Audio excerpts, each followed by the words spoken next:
دیکھیے دو چیزیں ہیں، ایک ہے پیور لیزنگ، وہ حلال ہے، ایک ہے لیز فائننسنگ، وہ حرام۔ لیز کا لفظ مشترک ہے۔ پیور لیزنگ کیا ہے؟ آپ نے ایک مکان بنایا ہے، 50 لاکھ لگ گیا آپ کا، آپ کرائے پر دے رہے ہیں، 10,000 روپیہ لے رہے ہیں۔ اب ظاہر بات ہے یہ جائز ہے، وہ مکان اس کی ملکیت نہیں ہوگا، نہ وہ خریدار ہے، وہ آپ کا کرایہ دار ہے۔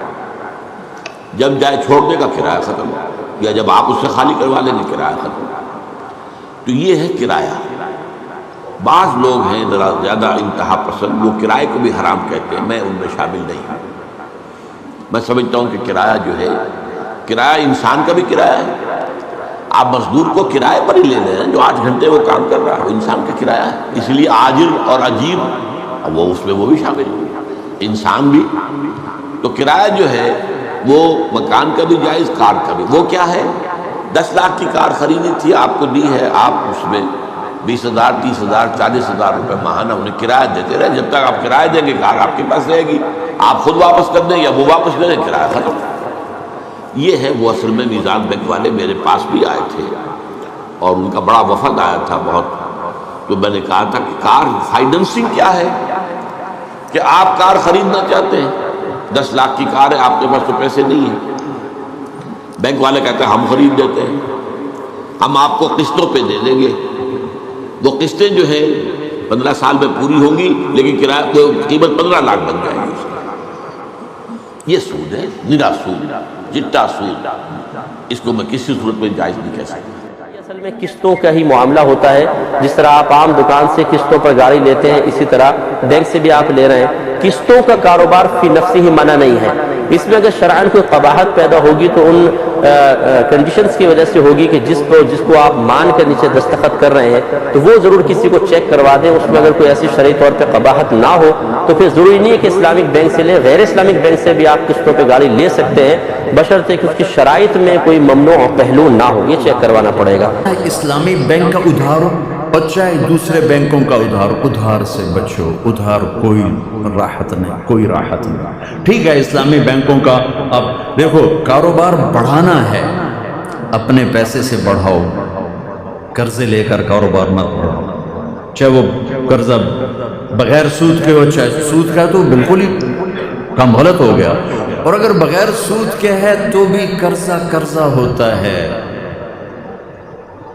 پھنس گیا ہے، ایک آدمی پھنس گیا ہے، راستہ کوئی نہیں ہے، تو اب ایک شکل نکلی ہے کہ بھی آپ کسی اسلامی خاص طور میزان بینک کے ساتھ آپ کوئی معاملہ کرنا چاہیں تو کم از کم وہ سودی نہیں ہے، انشاءاللہ وہ سودی نہیں۔ لیکن میں آپ کو کھل کے کہہ رہا ہوں، اپنے کام کو آگے بڑھانے کے لیے آپ کا کام ٹھیک ٹھاک چل رہا ہے، بہترین چل رہا ہے، جو تھوڑا بڑھا لویے، کبھی ادھار نہ لیں، اپنے پیسے سے بڑھا کے چاہے پورے پاکستان میں پھیلا دیں۔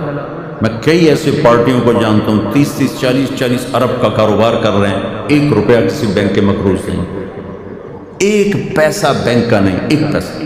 وہ لین دین میں ایسے کھڑے ہیں، کبھی وعدہ خلاف نہیں۔ اسی پاکستان میں اللہ نے ایسے لوگوں کو وجود دے دیا۔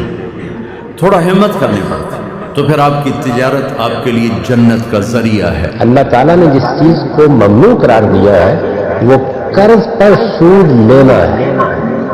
قرض پر فائنانسنگ زیر بحث نہیں ہے، انویسٹمنٹ زیر بحث نہیں ہے، بلکہ قرض پر۔ قرض کا آپ نے کاروبار کے لیے کسی کو دیا ہے یا آپ نے کسی ذاتی ضرورت کے لیے دیا ہے، قرض پر اگر آپ منفعت کا مطالبہ کریں گے تو یہ اللہ تعالیٰ نے ممنوع قرار دیا، اسی کو سود کہتے ہیں۔ قرض پر منفعت کا مطالبہ نہیں کرنا چاہیے۔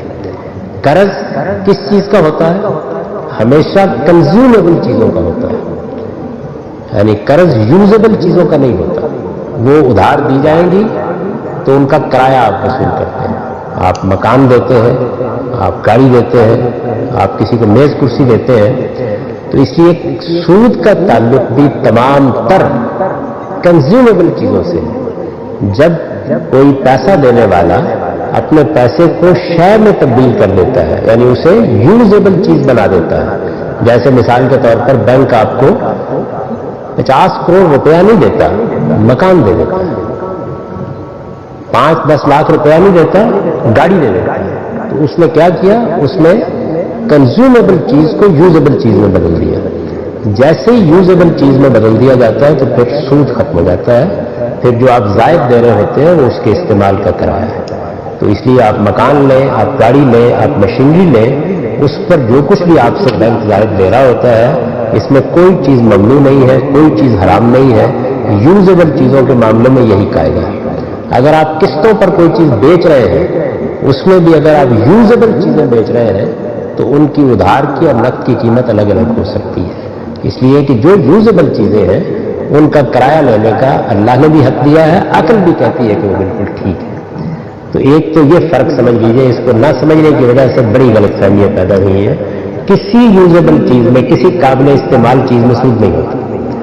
آپ مکان لیتے ہیں, مارگیج کا اصول ہے یہاں پر, آپ اگر غور کریں تو یہ بہت بڑا احسان کا معاملہ ہے جو آپ کے ساتھ کیا جاتا ہے. یعنی سود کو تو ظلم اور ناانصافی کی وجہ سے ممنوع قرار دیا گیا ہے. آپ سوچو خود تھوڑی دیر کے لیے کہ آپ کا ایک مکان ہو اور آپ مجھے کرائے پر دیں اور یہ کہیں کہ اگر تم اس کا 50,000 روپیہ کرایہ دو گے تو 50,000 روپے کی قسط دے دیا کرو, آج کی قیمت جب پوری ہو جائے گی مکان تمہارا ہو جائے گا. تو مجھے یہ بتائیے کہ اس میں ظلم کا کیا پہلو ہے؟ سر تو سارے احسان ہے.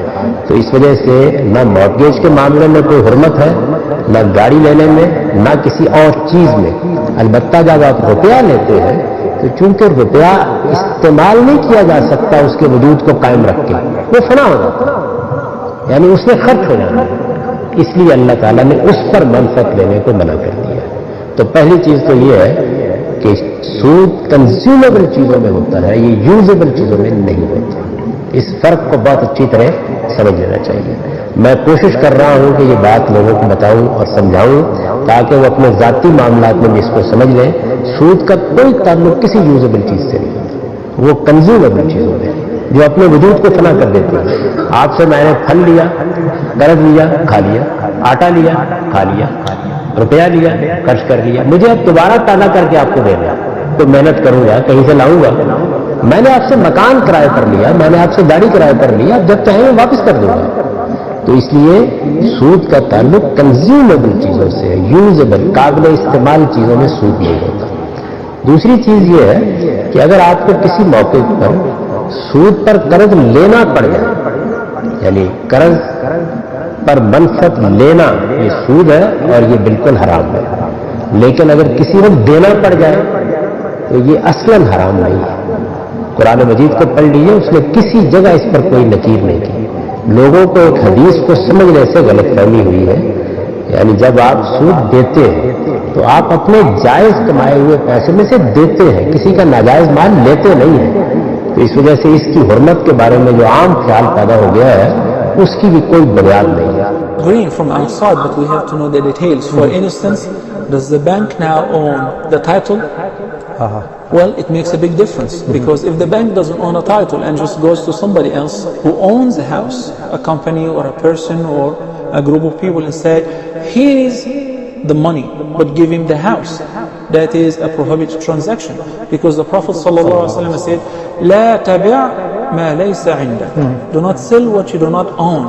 So this is a missing part in most business transactions. I think the entire world now is coming to realize the virtues and the benefits of following the Islamic economy. It would definitely establish stability worldwide if people would to follow exactly and strictly the Islamic way of transaction and business transaction. So number one, if the bank buys the house and it becomes the bank, so the bank or the bank representative is going to sign on the title for you that is going to be yours, and they sell it to you for whatever amount, as long as there is mutual agreement between the seller and the buyer, and there is no mention of interest. So if they say we're going to sell it to you for 140 or 150, and there is a mutual agreement between both of you, and there is no interest rate mentioned, that is permissible. In fact, there is a subject in Islamic jurisprudence is known as al-bay'u bi-si'rayn, where I can sell this pen cash right now for 10, but if somebody wants to buy it on an installment for 6 months, I can sell it for 12 or 13. But I do not say there is an interest rate. I don't say this is for 10, but with an interest rate of 6 or 4 or 5 interest rate. Once there is interest, then this is a credit, and it is accompanied by interest, and that is prohibited. Somebody will say, then what is the difference between this and that? But at the end of the day, the bank or the seller calculated his profit from the interest rate, and he said, I'm going to sell it to you for that. Very big difference. Now, there is no interest, which is the usury, which Allah subhanahu wa ta'ala has prohibited. If I fail to pay, or if I'm late to pay, He's not going to charge me another interest on the interest. The amount is fixed. And if I fail to pay for several times, then we're going to sell this property. They will get their share, and I will get the remaining part. Not my entire payment will be gone, as it is happening with the riba dealing.